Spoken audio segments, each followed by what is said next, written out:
Hello again, welcome to the Boundary Line. Bathed in sunshine at the Netpar Training Centre ahead of the last home game at Boundary Park of the regular season. It's looking good though for another home tie in the playoffs. We'll discuss all that in a moment. Plenty to get through as well as we talk Super League, building up to Sunday, looking at the playoffs and plenty more besides that. Also an exclusive interview with our captain Jordan Turner and his decision to retire from a brilliant professional rugby league career, in the company of our managing director Mike Ford and our chairman Bill Quinn, both here today. Guys, great to see you both. Let's pick up of the weekend first of all. Another, I don't know how you describe it, gritty win, a tough win in London, Mike, one that secures a top 6 place, and it's looking likely that it's going to be a top 4 place as well. So where are we in terms of the table and performance right now going into the playoffs? Well, we've knocked off a couple of good wins away from home, a bit closer than we would have liked. I felt Sunday, London have improved massively from the start of the season, but we should have put them away in the second half a lot better than we did. So even though we're delighted with an away win, securing the playoffs, we've still got to improve a lot moving into the last 2 games so that we can play our best football. Hopefully we win on Sunday against Doncaster, we've got a home playoff, so we've got to improve a lot till then, and this is where it'll start at training tonight, and the boys will be, it's exciting, isn't it? Potentially 5 games to go to the grand final. It's the fun stuff, this, always. Yeah, and this is where you look back and see what you've sacrificed since last November. Has it all been worthwhile? Well, these next 5 weeks will determine that for us. And Bill, that bigger picture, building this squad, going on this run, looking back to winning the League One title, and those great scenes at Keighley when we clinched that and we were all on the pitch with big smiles on our faces less than a year ago. To be now one of the top 4 sides in the Championship, I mean, it is an incredible achievement, but I know you knew we were capable of this, didn't you? Yeah, we always, me and Mike have always sat down and looked at things and talked about it and everything else, and when we won League One, I've said it before, so many people said, well, wait till you get into the Championship. A lot of teams that go up come straight back down, etc. And we had to sit down and look at the squad we had and, look at strengthening what we had. And for me personally, I think it still caught me out a little bit, because this Championship is such a competitive league, and it's anybody can win. And there's some really, really good rugby played and some great teams in it. But once the season started getting going and I looked at the teams that were in there, I did have a sort of, me and Mike were having a discussion on sort of top 4, third, etc. So I think we are where we are, but we're never certainly going to sit there and think we've achieved something, because if we do achieve the 4th spot, then that's great. But I think we're always the type of people that thinking, could we have done better? Could we have got 3rd? Could we have got 2nd? Could we have gone all the way? These things. And I think if you have that mindset, you're always going to try and push forward rather than just accept what you've got. Yeah, I completely agree with that, and that's the point, isn't it, Mike? This isn't a team and a club that's overachieving just because we've won League One and suddenly we're 4th in the Championship. You could look and say, well, we're capable of more than this. Yeah, I remember the pre-season. Bill remembered it. He was in the meeting where I presented to all the players the board's vision, and we showed a clip of Ipswich Town getting back-to-back promotions to the Premier League, and we basically teased the players and challenged the players to say, why can't we do that? And Bill's exactly right. I always go back to the Batley draw at home. Very early on, very early on, showing us how hard this league's been. But the recruitment we've done since then, and the side that we can potentially put out this week against Doncaster, is a side good enough to win this competition. That's where we put ourselves in a position to do that. We know though, we don't train well tonight and we have a bad day Sunday, then Doncaster will beat us, so we know that as well. So we're in a good position at the moment. It's in our hands. Key to that, and this recruitment has been ongoing as the season's gone on. You've continually assessed and reassessed and strengthened. A key part of this, Bill, as the season's gone on, has been Salford. Salford's awful predicament that they found themselves in awful season, you know, we've been very honest. On the pitch, we benefited from that. We brought in some terrific players, 4 of them in the last few weeks, and they've really added, haven't they, to what we've already got here. Yeah, they have, and I mean, we've not sort of profiled Salford or, you know, targeted it. We've just looked at players which are available. There's lots of players at times that, you know, come to Mike, etc., through agents and things like that. So these just seem to come. They fit what we want. They fit the type of players that we want. And yeah, we went for the players, you know. And at the end of the day, if we hadn't have took them, they'd have gone somewhere else. Yeah. And the bigger picture with that as well, and we saw when Jack Ormonroyd and Ryan Briley made their debuts, I think we were a bit surprised that we had quite a large Salford fan base following those two, wanting to see them, wanting to see their place. And you made a very generous offer off the back of that. It's like, look, we don't want to take Salford's fans, that's not what we're about, but if you want to come and watch these guys and come and watch us, you've extended the arm and said, you know, you can do it for free, starting this Sunday. Yeah, I think the mindset is, from our point of view, is it's rugby first, isn't it? And it's, you know, at the end of the day, it's about the fans, our fans. I mean, our fans have been great, and it's been really heartwarming to see that fans have accepted this gesture and this offer to the Salford fans without, you know, jumping on and saying what about us, etc. And over the last 2 seasons, we've done a lot to reduce prices and on games, and we've done lots of things to try and help our fans, and I just think it's great, and our fans have been fantastic to reach their arms out as well and to welcome the Salford fans to come. And it's a game that they can just come, hopefully they'll enjoy it, and they've been going through such a turbulent, I can't certainly remember a club being in this situation and the fans being in this situation. So all we've done is extended the arm of sort of friendship from another rugby club to the fans. Come and watch. We've got a few of your players. Come and enjoy the day and have a look at it. And, you know, at the end of the day, we hope that Salford, in whatever guise, does continue. And at the end of the day, they're Salford fans, and that's just the way we see it. But hopefully, you know, people will take it for what it is, and it's just extending an arm of friendship to, you know, from one club to another, and from one set of fans to another set of fans. And if you are a Salford fan watching this and thinking, actually I fancy that, it's a 2 o'clock kickoff at Boundary Park on Sunday, the last home game of our regular season, and just wear a Salford shirt if you have one. If you are a season ticket holder, bring that along, and don't worry, we'll make sure that you gain entry, and it won't cost you a thing. Mike, I don't think any other sport could do this kind of thing, where fans will rock up and, you know, watch other teams, and there's no sense of being any trouble anywhere. No. Rugby family, isn't it? We're looking after the rugby family, and Bill's generosity goes up and beyond again towards the Salford fans. So we hope they survive. We hope there's a club next year. We hope, you know, that they thrive again in the near future. We'll hear more from Mike and Bill in a moment. I want to talk Super League, the process from here on in, the application, and also a fan survey. We want the thoughts of all of our supporters in terms of where we go next. So we'll just discuss that in just a moment. But the other big story in the back end of this week concerns our captain Jordan Turner, a Super League great, a former star of St Helens, Salford himself, Hull FC, Huddersfield, Castleford, to name but a few.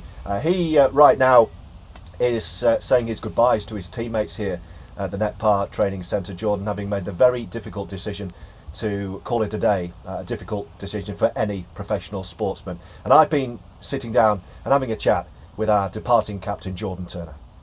Well, Jordan, we've done some great interviews together. This probably isn't one of them. Not great news. Depending on opinion. I'm quite the person that is very forward thinking. I'm very realistic, and know as a rugby league player there's a process that you go through. I'd never look back on or look at this announcement that we've not announced yet in any form of sadness. I can have nothing to be sad about. As we go through, when you speak to me and delve into my thought process and how I'm thinking in a minute, then that'll probably put things to light as to why I'm extremely content. I'm happy for myself, I'm happy for my family, I'm happy for my teammates, and I'm happy for the club. So the news is you're retiring from rugby league with immediate effect as captain of Oldham, your hometown club. Where do we start? I mean, in terms of the emotions and the thought process that you must have been going through, I mean, how long have you been thinking about this, and why are you so content that this is the right move right now? Yeah, so this was part of the process, George, as I've made you aware along the line that by the end of, so I went through a bit of a spell between 22 and 23, not years of age, the year, with my granddad passing and then certain injuries cropping up on me and stepping away from full time, which is everything that I'd ever known, Super League, and me going through the thought process of wanting to finish then. The fact that Oldham came about, I feel, was divine intervention and sort of relit my fire. And I knew before signing for Oldham that I would give my last bit of energy to the club, and I knew that there was a 2-year time frame on it, and I was always going to push it to the end, but I knew that there could be a time when it could be taken out of my hands, which I was very accepting of it, and I am very accepting of it. I believe that I don't know whether I've been conditioned to think this way because of the game. I've known nothing but the game. It's been since I was a kid, to first ever job, to now being a 36-year-old man, husband and dad of 2. But my thought process has just been, over the last couple of years, we all have a shelf life as rugby league players. The clubs stay forever. We have shelf lives. We come, we go, you put to the side, and that's part of the process. And that might seem a bit ruthless, but I feel like I've been conditioned to sort of think that way through my experiences. But I'm like I say, I'm completely accepting of it. If you look at my career, I played over 400 games, 300 games at Super League, 100 and odd tries. The stats are there, and I grew up around the corner from here and kicking a rugby ball in my granddad's council flat, and me and my granddad sat there and dreamed of me playing for Oldham, who were League 2 at the time. So if you would have asked a younger version of myself, this is what your career is going to be like, it would have blown my mind. So yeah, I'm very happy, and that's probably a little bit on why I'm very content. I can have no qualms about anything, no regrets, no nothing. You speak with real pride, which is what I was hoping you would do, and indeed you have done every time I've spoken to you here about, well, this place, which has transformed in the short time you've been here, and the success of the team and as the club, and you've played a huge part of that. I know it's been a frustrating season, but as captain of this club, you've been the leader. You've been the hometown boy, trying to bring good times back to Oldham, which we're hoping we're well on the way to achieving. I know you wanted to be experiencing them yourself as an individual. You've spoken a lot about Wembley. Yeah. One of the first things you learned is that Oldham had never been to Wembley. Like, even before you learned how to speak, you learned that Oldham had never been to Wembley. Yeah. And I know you wanted to experience Wembley and maybe even get Oldham towards Super League. Well, you've certainly done the last bit, but how do you reflect on your time here in terms of, you knew this was your last chapter, so how will you reflect on that when you got your pipe and your slippers on in a few years' time? Look, when you put it like that, George, it's like Oldham, even up until a couple of years ago, it wasn't even in my thought process that I would have the chance to play for the club at a sort of established level and be able to be part of something that would be the catalyst of taking off. So I feel happy that it's managed to cross my career. Obviously I'm at the back, I'm at the end now, but I got that small window of opportunity to be able to be part of the catalyst of sort of setting the club off again. Now obviously the last it's approximately 2 years, and it has been difficult, and there has been times of where it's been when you sort of get to the age that I'm at, you play the amount of games, the physical pain that I was going through most days just to try and get through is quite difficult. Now I'm not coming across with, I don't want anyone to feel sorry for me. I'm just being realistic and say. Well, quite the opposite. You were actually, a lot of our fans probably won't know this, you were fronting up and playing injured at certain times this year. Yeah. This is not a case of you admitting defeat to injury. This is you having played injured because this team, this town, this club needed you, and you were its leader. Yeah, and to probably this is why I'm saying it's probably good that it was a mutual decision, and it sort of got. I feel like I got saved from myself a little bit because, as you know, obviously the Featherstone game when I tried to come back, and obviously I had a similar knee injury on the other knee last year, and I think it's really taken its toll on my body. Now I wouldn't, like I say, I would refer back to how we conditioned as rugby league players. I come through, started in a tough era, and you never allowed yourself to think that any sort of injury would be able to stop you. I always believed that I could play through any kind of injury, but it's not a realistic way. It's a good mindset to have to be able to push through, but it's not a realistic way of thinking things when you pull yourself out and you sort of have a look at it, you gauge other opinion and look at it from a different perspective. I sort of feel that the team, although I still would have given my all till the end of the year, I feel that the team would be better off going a separate way from myself and being able to invest what they invested me into. Obviously, as you can see, the squad's sort of brought in some high calibre signings, and I think that was the best thing for the team, and it just so happened that it was the best thing for me as well, without me sort of realising it a couple of weeks ago. So yeah, that's another reason why I'm just I feel like everybody sort of wins in this situation. Like I say, I'm always a very positive and forward thinker.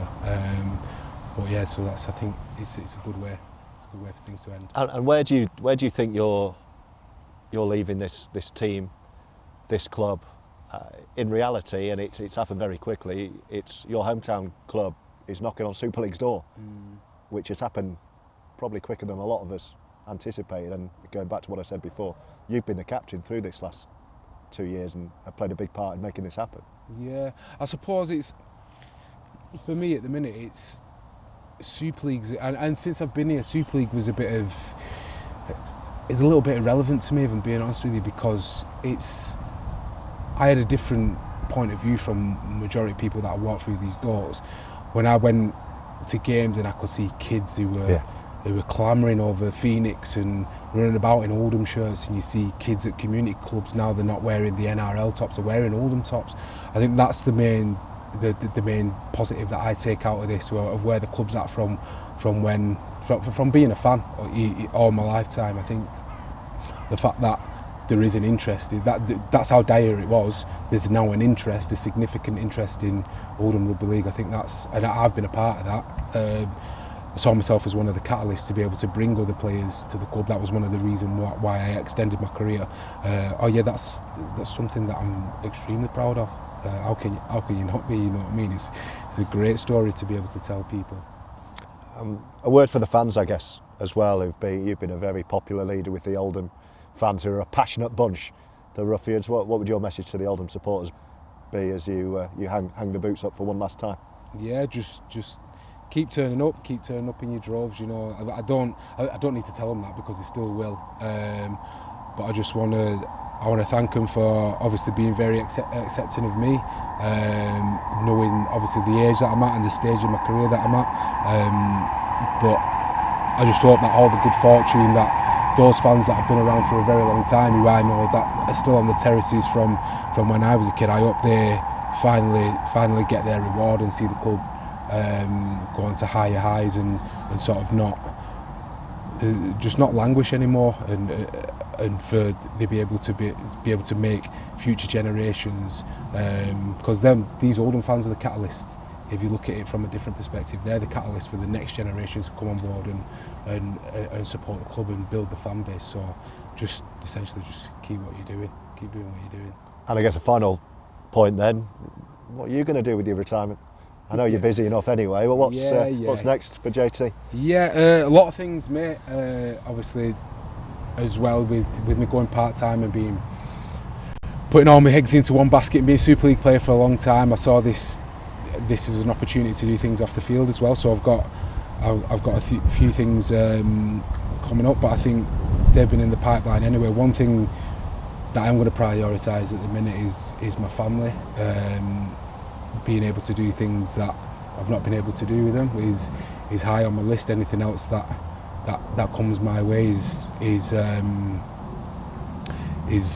going to be collateral, really. Well, sorry, not collateral, because business means a lot to me and things like that. But I'm prioritising my family. I think it's been a long career, and there's been a lot that's gone into it, and it's not been an easy journey.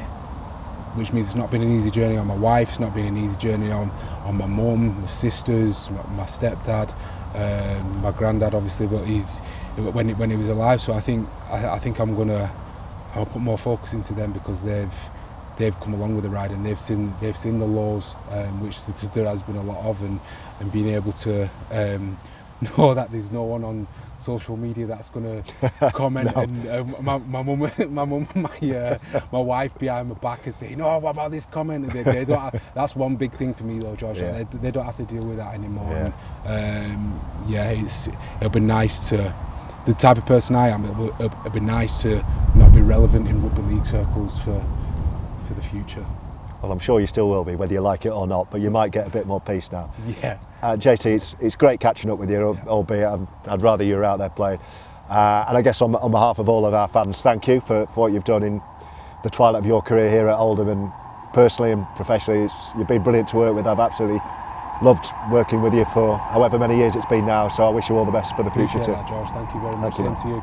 Guys, Jordan Turner there talking us through his immediate retirement. Bill, I'll get your thoughts in just a moment. Mike, first to you. As the club's captain and an Oldham boy, right from the start of this project, he's been a leading light and a very, very central figure. Yeah, when I spoke to Bill about putting a squad together for Division 1, and we needed a catalyst. If that catalyst could have been an Oldham born player who loves the club, then all the best for it. And Jordan became available. We sat down with him, and very quickly we decided that he was the guy to pick the team up from the bottom, if you like, and lead us into the championship. He's done his job. He's done his job for the town, and he'll have a few regrets in terms of the Wembley situation this year. He never got a chance to lead his team out at Wembley. But yeah, we're sitting fourth, and it's in the championship after coming up from League One, and he's led the team well, and I think people won't know that this year he's played a lot with injuries. He needed an operation, and he knew that Ian Thornley was out. He knew that Jamar Sambu was out, and he, quite heroically decided not to have the operation to do the best for the team. And that's the type of person he was, to put the team first. But unfortunately, it's caught up with him a little bit, the injury wise, and. Personally, on behalf of the board and Bill, we just like to thank him and wish him all the best in the future. Yeah, a big player, a big character, Bill, and he's made a big impact. As Mike says, there'll be frustration about how it's ended for Jordan, but what he's done and helped Oldham to get where they are now shouldn't be forgotten. No, he's been great, George, to be honest with you. I remember him first coming in, and he spoke about his granddad and different things like that, and his love for Oldham and everything. So he's always put his best foot forward, as Mike just said there, playing through injuries and just different things like that. He has been that leader, and we needed that, and he's done a great job. And he'll always be welcome at the club, and he's got a great family who support him and follow him and everything else, and I'm sure he'll do well in the future, whatever he's going to do, and we wish him all the best. And one of several players in this talented Roughyeds squad right now that has Super League pedigree, Super League experience, and knows how to compete and indeed shine in the top flight. So let's perhaps move from that into the discussion on Super League. Mike, we now know as we approach very rapidly September, we think what the rules now are, the criteria are, applications open, and indeed they've been received from a dozen, we're told, clubs to be considered for Super League, and I think it's worth reiterating we are one of those. Yeah, we've shown or informed the Rugby Football League of our intent to apply. I'm sure it's the 12th of September we've got to put our application in. Something that we've talked about and deliberated, especially me and Bill, for over a few weeks now since we've known it's going to happen, the best way forward for the club. But we feel we've got any chance, the best chance as every other club has, so an even chance, if you like, as the other clubs that are being talked about. We found out today there's going to be 12 clubs applying, including a few Super League clubs that are already there, because they're worried about their IMG score. So it's going to be a tough competition. But I think Bill mentioned it last week about our Oldham ready. Well, the other club's ready, and you've shown today, we've shown this season competitive wise on the field that we're more than ready. So the other big thing that, and I'll let Bill talk about this a little bit more, but the other big thing is financial sustainability. So if we can prove that with Bill as our backer and total controlled demolition there with us, I think we've got as good chance as anyone. And we had a chat about this a few weeks ago. I think, Bill, it was when we were announcing the signs of Ryan Briley and Jack Ormonroyd. And I thought your answer, when I asked you, are we ready for this? Is it a bit too early for us? Your answer was spot on. It's like, well, no one expected this because it's kind of been, put on everyone.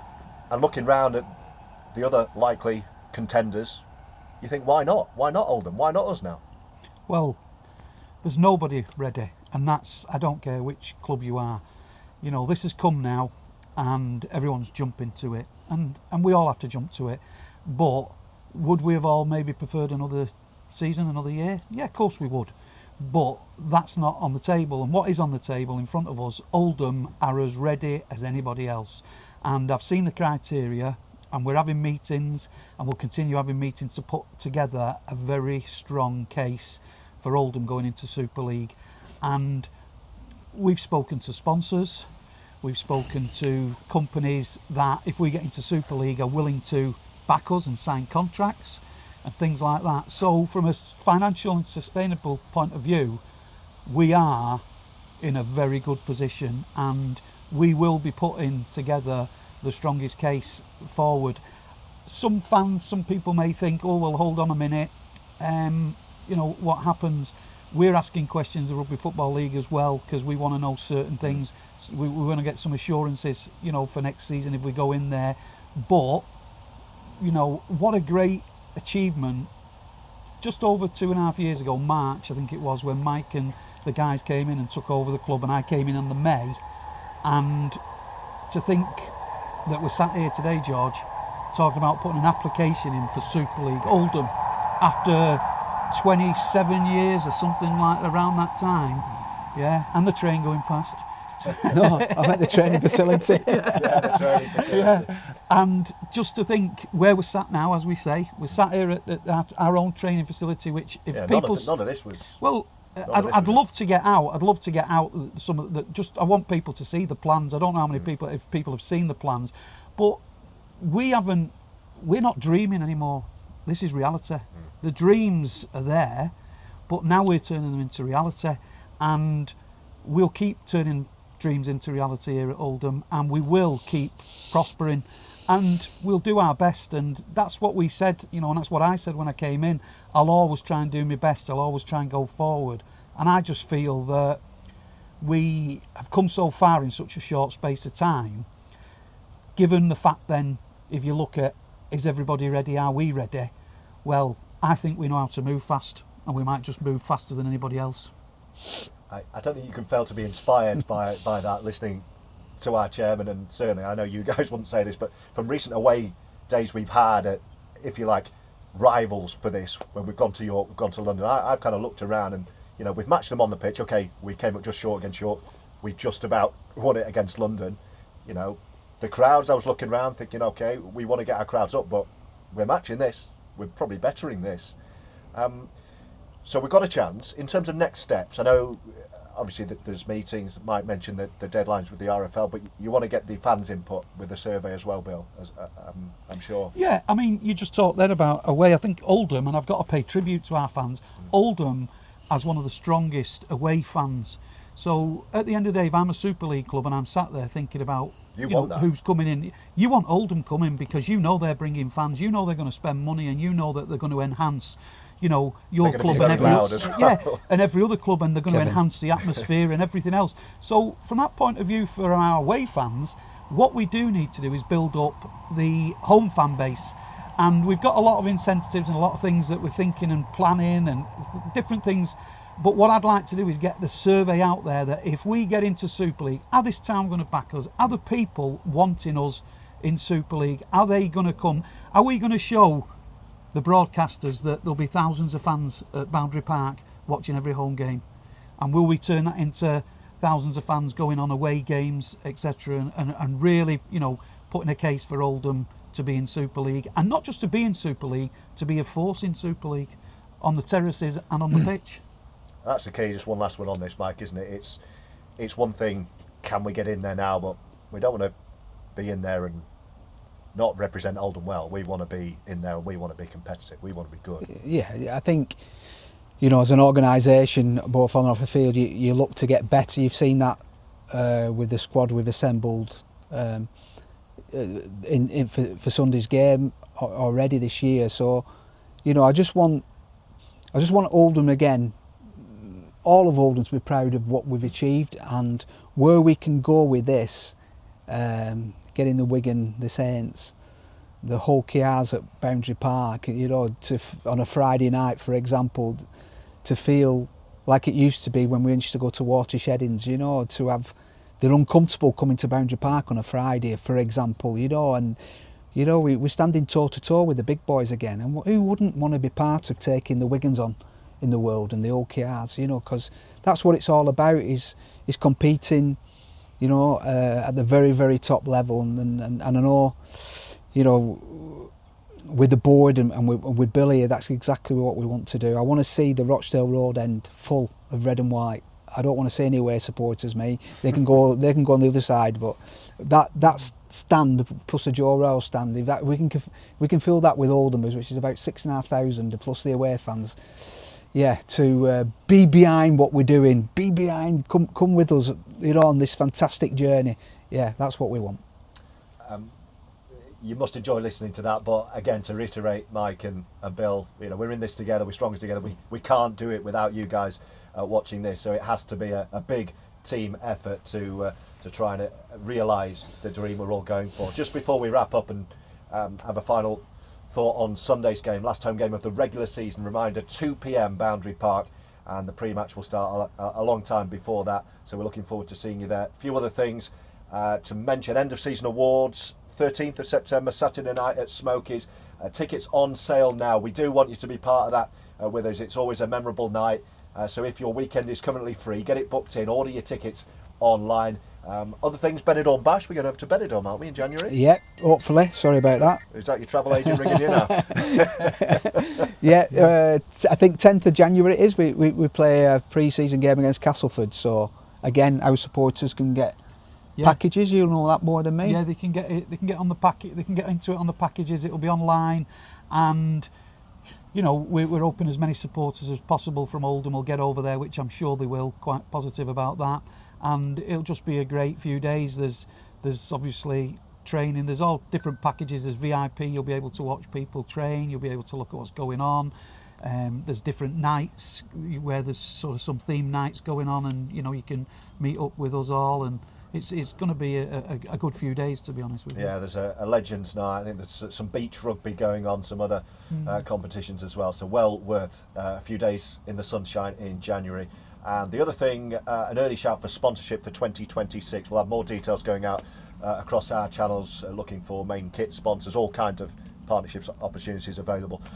David Bottomley is the guy, david.bottomley at roughyeds.co.uk for any inquiries about sponsorship. Right, final look ahead then to Sunday in terms of commercial hospitality. Bill, we're looking pretty good, aren't we? Pretty much all, we've opened extra hospitality, haven't we, for Sunday because of phenomenal demand. Yeah, the Broadway's full, the boxes are full, and the FSW on the other side of the pitch, which has all just been completely renovated. There's a bar in there now and everything, and they're doing, don't ask me what it is, George, but it's it's pie and peas with a twist. All right, what's the twist? I don't know, maybe you don't get the peas, I don't know. But don't forget, the Meatloaf tribute band Oh, in the yeah. fans bar. Yeah. I was going to Meatloaf, say, I forgot that, there's yeah. something Mike's Maybe that's insisted what on the as well. twist is. You get That's the meatloaf twist, instead yeah. of the fire. Meatloaf, my favourite. So, Meatloaf and peas. So yeah, in the Fine fans peas. bar there's Meatloaf tribute band before the game. So it's there's a full day there now, and it's going to be very enjoyable. And wouldn't it be great to get the win and cement ourselves in the 4th place position, and then a home playoff game. And that's by no means guaranteed the way Doncaster played against Oldham No. away from home as well. So you will be in for a competitive game. I don't think I've forgotten anything, have I? We don't done? think so. No. Well, great to see you both. Really appreciate your time. Thanks, George. Really good update as well to the fans, so it's Thank you. more than appreciated. We hope you can join us. We hope you enjoyed, and we're inspired listening to a lot of that from Mike and Bill. Please be there, Boundary Park, if you can. A reminder, slightly earlier kickoff, 2 p.m. We're going to start. The pre-match entertainment, as Mike says, starts a long time before that. So get yourself along. Should be a good weekend. It should be a brilliant afternoon of rugby, and we look forward to seeing you there for our final home game of the regular season.